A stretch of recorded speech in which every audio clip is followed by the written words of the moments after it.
Hi everyone, welcome back to another film and photography video. Today's video is all about documentaries, and it's actually our last film and photo video for the year. So congratulations, you guys have made it through this course. Let's review our class objectives. 1. I can explain the controversies surrounding documentaries as a genre. 2. I can arrange footage in one of the 6 documentary styles and feel empowered to document history as it happens. Let's define a documentary.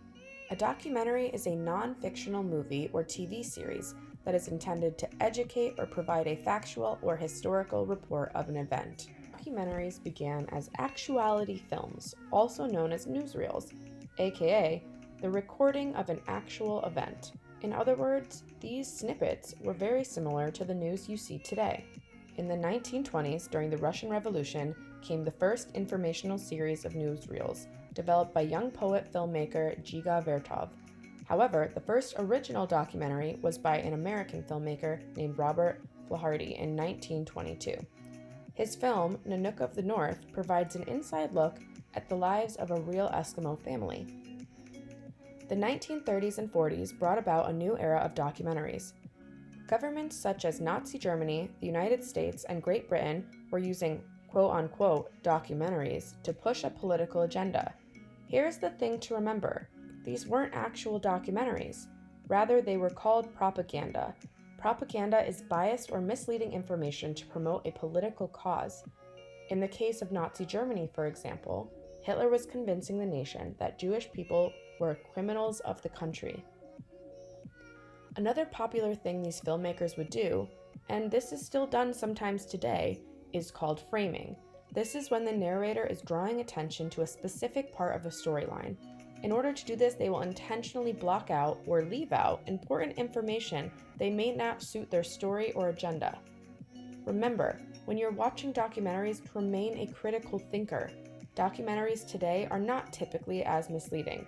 In fact, companies such as Netflix have turned them into a very popular medium. Documentaries are a great way to learn and educate yourself. Just remember that there is often more than one way to tell the truth. There are 6 very popular types of documentaries. The first is expository. As mentioned earlier, documentaries have a controversial history. Expository style documentaries are the most thought of type of quote-unquote documentary. The aim is to inform or persuade. Next, we have a poetic style. The ultimate goal is to give the viewer the feeling rather than the truth. The focus is on experiences, images, and showing the audience the world through different set of eyes. It's often abstract and loose with narrative. The poetic subgenre can be very unconventional and experimental in content. Next, we have observational. The aim is to simply observe the world around them. After the era of propaganda came the era of the observational documentary. This style began in the 1960s alongside advances in portable film equipment. The style attempts to give voices to all sides of an issue by offering audiences first-hand access to some of the subject's most important and private moments. Observational style has been very influential over the years, and you can often find filmmakers using it in other film genres to create a sense of realness and truth. Participatory includes the filmmaker as our narrator. They are the ones asking the questions and/or guiding the narrative. Next, we have performative, which is a combination of styles used to stress the subject's experience and to share their emotional response with the world. Personal experience is a powerful tool and the way that a lot of human beings learn about the world. Be careful though, personal experience is not always objective. Reflexive style documentaries is one of the more complicated styles to explain. It's when the filmmaker is the narrator, which is very similar to the participatory documentary style. However, they don't focus on an outside subject. Instead, they focus on themselves shooting the film.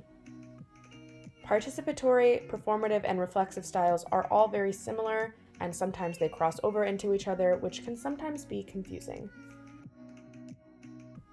Okay, so I wanted to include some of the popular documentaries on Netflix. Documentaries can literally be about anything or anyone. So here are 3 different documentaries Tiger King is the first one I'm including. This documentary was trending #1 in the United States for several weeks on Netflix. Tiger King is about Joe Exotic and his rivalry between other big cat owners, and it leads up to him going to jail for a murder-for-hire plot. Next, there is the documentary Becoming. It is about the former First Lady Michelle Obama. It's an intimate documentary looking at her life, her hopes, and her dreams, and it takes place during her 2019 book tour. The last one I have on here is A Plastic Ocean. It is following a journalist and a diver, and they go around the world looking at how plastic is in our waters and exploring the fragile system of our oceans. Okay guys, in our last video lesson, we explored community. Community is a group of people that share similar goals and intentions. You are part of more than one community. For example, you are part of the H.W. Smith community and part of the Syracuse community. Communities can be tight-knit or part of a larger system. The month of June is dedicated to Pride. What this means is that the LGBTQAI+ community is celebrated and promoted. Perhaps you're not a member of a particular community, but you're an ally to one. This means you uplift, support, and share the common goals of this community. Why is this important? This is important because right now we are living through the second wave of the civil rights movement. Right now it's kind of been retitled to the Black Lives Matter movement, and it is happening everywhere in all 50 states and around the world. The civil rights movement started in the 1960s with people such as Rosa Parks, Dr. Martin Luther King Jr., and Malcolm X.